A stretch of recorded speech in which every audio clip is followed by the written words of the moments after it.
Normally for these, I like to have a little bit of the soundtrack from the game in question playing, but in this exact case, the music is weirdly copy-wronged. So as a direct consequence, I will not be doing that. So forgive me for the silence. Something I've talked about a lot lately is the difference between core meat gameplay and the presentation of that gameplay. And this game is a great example of that. The core gameplay is pretty solid. The actual RTS sections are neat and fun, and I really like the shipbuilding aspect. Of course I do. It's a shipbuilding aspect. You know how few games have shipbuilding in them? Yes, we are playing Starfield later. So, cool, I suppose. And the campaign map was an interesting idea, but it was an interesting idea terribly executed with an interface that's honestly one of the more clunky and cumbersome ones I've played lately. I don't know what else to add to that except for all the details. Rather than give you the full play-by-play, because that's what the review is for the full details, I got a little list here that I wanted to share some of the specific issues. First of all, obviously crashes. The game crashed several times, and just end statement, right? It was also extraordinarily unoptimized because it's a Unity game, and so it had the usual make sure you restart every few hours Unity problem. The way that it took... let me talk about this, okay? Picture any large-scale strategy game, and you've got the map, right? Like the strategic map, the world map, okay? Now, you've probably never thought about this, but think about how smooth it is to control. You zoom in, you zoom out, and you either drag the mouse around or you use WASD in order to navigate it or something, right? And it just smoothly moves around. And if you're trying to find something, it's usually either reasonably visible or there's a search feature for it. I'm going to go on a weird tangent here. Older games, older JRPGs specifically, had tiles, and triggers were almost always tile-based, right? So when you leave town, there's a tile right there at the edge of town, and that tile triggers the script, which then says, okay, grab party unit, teleport them over to this new location, fade out screen, fade in on new screen, set status for like random encounter rates, change the music playing to a new music. You get it, right? All that stuff would happen during that transition, okay? But that tile has to be manually placed. So what games would do, of course, was they would place multiple tiles which are effectively identical along the edge of the map. So no matter where you leave town, you would always leave town and then go to the overworld. But what if they didn't? What if there was just one specific tile where they bothered to do that, and they didn't do that for all the other ones? Game design in any genre, in any game, is littered with these tiny little manual optimizations that you can do to make the experience feel smoother and more fun to play as a player. I've actually talked about this extensively because one of my favorite genres is platformers, and there is a huge amount happening under the hood to make a platformer play well. And if you don't do that, a platformer plays terribly. And that's this game, a terrible platformer, probably because it's a strategy game. But it's also a terrible strategy game, and I mean that. This game did not score well. The map doesn't smoothly zoom in and out, and it has one movement speed. Now, if you don't understand what I mean by that, think about it like this, okay? In the overwhelming majority of games, the distance your camera is from the map determines how fast it pans. So when you zoom in, you pan slower because you're saying more of it, right? You're trying to get a more detail. But when you pan out, it moves faster. But there's one movement speed for the camera in this game. So if you zoom way the hell in, you're going, nyah, nyah, you can barely see what you're doing. And even like a tiny move is like, bleh, bleh, bleh. And that is inordinately frustrating. Also, the map doesn't wrap, which just weirds me out because it also does. Like, your ships can go off the east end of the map into the west end of the map, but the map ends. Like, if you try to pan the camera this way, it'll just stop. It'll run into a wall. So if you want to see the other side of the map where your ships have just gone, you have to pan the map at the one speed that it goes all the way over to the other end of the map. Also, it's stuttery, just while we're on the subject, and it's really hard to read, as I pointed out several times on camera. In some cases, you can't even see the names of provinces or zones because they're either hidden by other elements of the UI or they have really, really bad color design. Like, for example, there was a moment where there is a black text on a black map. So good luck seeing it if you're not really looking at it. And of course, most importantly of all, there's no search filter. There's no way to see anything other than just the default stuff or who happens to control which area, and no way to search for any specific spot or fleet or port or anything. This is one example of how bad the mechanisms of this game are. How bad, the interface of this game is. One example. Now, I'm not going to bore you with all of them because, again, that's what the full review is for. But just playing this game was monumentally frustrating. It was incredibly janky. And I do agree with what several people in chat said. I'm curious if any of you had a similar experience. You can kind of get used to it after a while and just kind of roll with it. But it was a non-stop frustration the entire game. And I never wanted to stop. I'm saying that. I never wanted to not stop playing it because of how much it was constantly irritating me. Now, I did my due diligence, three-day stream, and played well into the campaign and several custom battles and played around tons with the ship designer.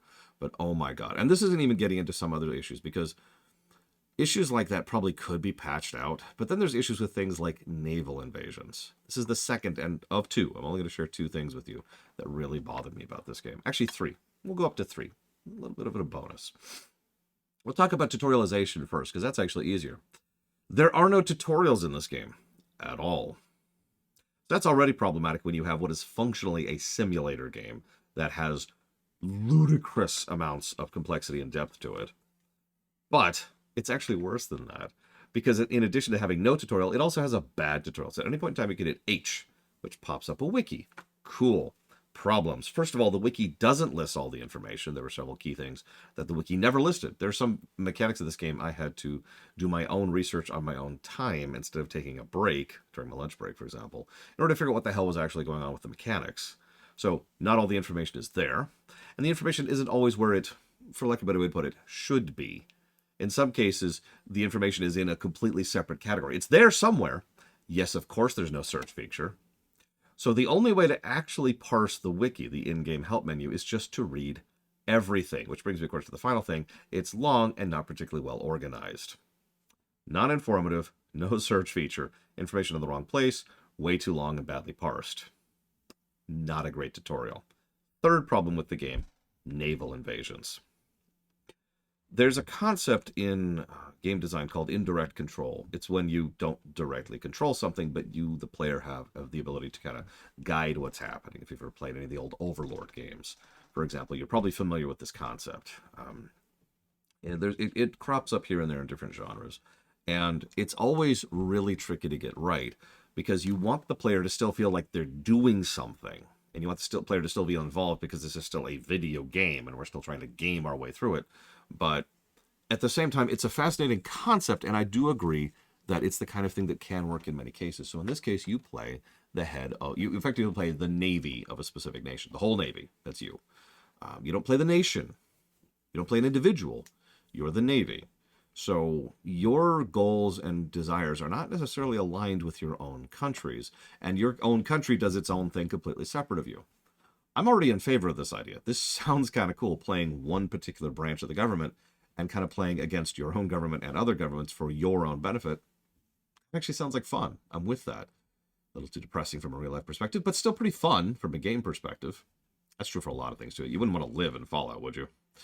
So, okay, I'm with it. And one of the things that happened early on was it kept trying to push our country into wars, because war means more money for us, and also more conquest, which increases our nation's GDP, which increases our budget, which means we can keep up with the research, which means we can do more building. And yeah, it was just universally beneficial to either be at war or to be conquering. Cool. So we kept kind of guiding our nation into war. But there's another problem with that, which I won't go fully in depth into, but basically it's hard not to get stuck in a war spiral. We spent so much of that game at war. At a certain point, everybody was just like, and before we could even end one war, another war would begin, and we were just in an eternal state of war. It's the era of the Casus Belli all over again. Or Battletech, if you prefer. But I'm getting to the main point, because you're probably thinking, hang on. You said one thing about this bugs you. Well, yeah, and that's naval invasion. So you're at war with someone. Most of that war is out of your hands. I mean, yeah, you can go and blow up their ships and get yourself victory points. But here's the thing. Victory points just give you dollars. They give you a straight currency amount of how much reparations you could pull out of that nation at the end of the war. You can then spend those dollars to grab their ships or their territories. And of course, you want territories because you want GDP. But here's the problem. You only suggest what you want. They don't have to actually take that. That already doesn't feel good. But then we get to the meat of it, and I swear I'll stop rambling at some point. Naval invasions. Everything about naval invasions kind of sucks. It's kind of your primary vehicle of actually doing anything in the game. Here's the deal. So you send a fleet over into a specific ocean, a specific water body. Nothing tells you have to mouse over the name to see the water body.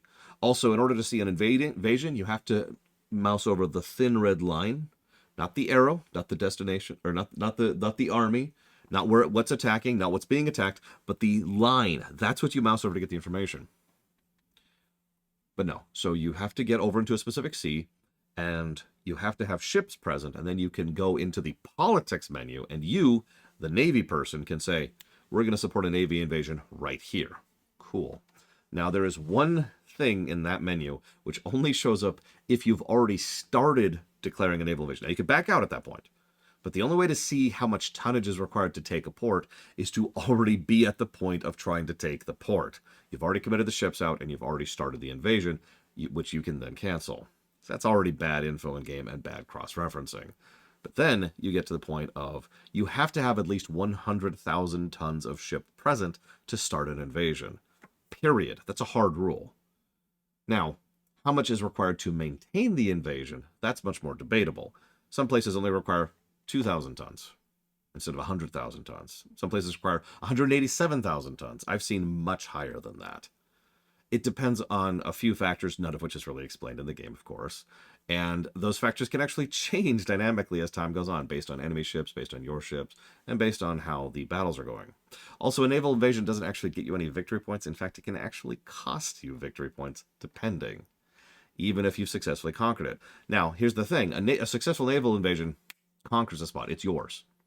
No ifs, ands, or buts. That is now one of your lands. It is now part of your GDP. Cool. So it's a near universal win, right? The thing is, the way they designed how expensive it is in terms of tonnage in order to claim a spot is kind of insane. It makes it so that it's almost always not worth it, and I mean this literally, in addition to just the frustration factor, to try and take any kind of home province.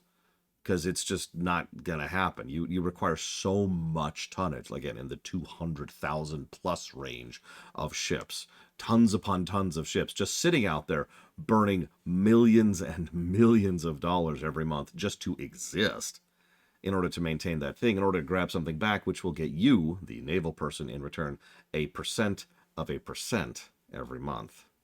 And you see how this kind of is already being de-incentivized. Now, hang on, it gets worse. Because if you go and try to take one of the little islands, that's a joke. You can just run over those islands and conquer those all willy-nilly. Cool.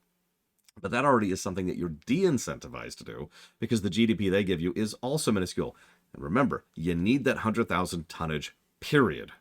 Even to invade some tiny little island that only requires 2,000 tons. You could invade this island with one ship, but you have to send an entire fleet out there in order to begin the invasion. Otherwise, it will not let you. And so you're already losing money on that. And on top of that, your ships have this really irritating aspect where they, after battles, will just kind of go off and go to random ports. And the interface is, of course, terrible. So good luck figuring out where those ports are, especially since there's only one screen that even tells you where they are. And that screen only tells you a location. And you can't click in that screen to find that location. You just have to find it manually on the map and then go look for it physically and then pull it out and then find the ship there and figure out what the hell they're doing there and get them back where they're supposed to be. And the whole thing is one colossal hassle. But here's the deal. War and conquering is the point of the game. And you have de-incentivized the only thing the player can semi-directly do in order to war and conquer.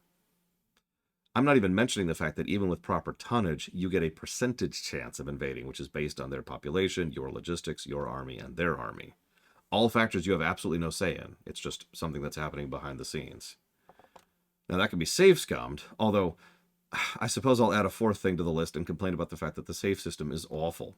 me walk you through this. So you're playing the game, you save, and then you do a turn, and oh, something bad happens. No problem. I'll reload the save, which doesn't exist anymore because the autosave overwrote it. In order to actually save in this game, you have to save, and then save again in a separate slot. And then you move forward the turn, and if something bad happens you didn't want to happen, like if you're trying to save scum, or if you're very cautious about a battle or whatever, then you have to reload the other save, because your second save just got overwritten by the autosave. And when you reload that save, you'd better resave over both slots again, because the moment you do the turn again, guess what just got overwritten? This game is a mess. And more than anything else, it reminds me of how discouraging it is when I see a game like this, because I derive no pleasure or joy from saying that this game sucks and I don't recommend it. I was excited about this game. Some of you know this, but most of you probably don't. I have 3 lists. None of them are visible. They're all private lists of games that I'd like to review someday. The games that just caught my attention for whatever reason. This was one of them. This was actually a game I was looking forward to trying out and playing. And it sucks. And I guess that's the price of it, right? That's the nature of when you do the shotgun method. Most of the time, you're probably not going to find a winner. Tomorrow we play a game I've never even heard of called Mark of the Ninja. So we'll see which one that lands on when we get there. I'll see you guys.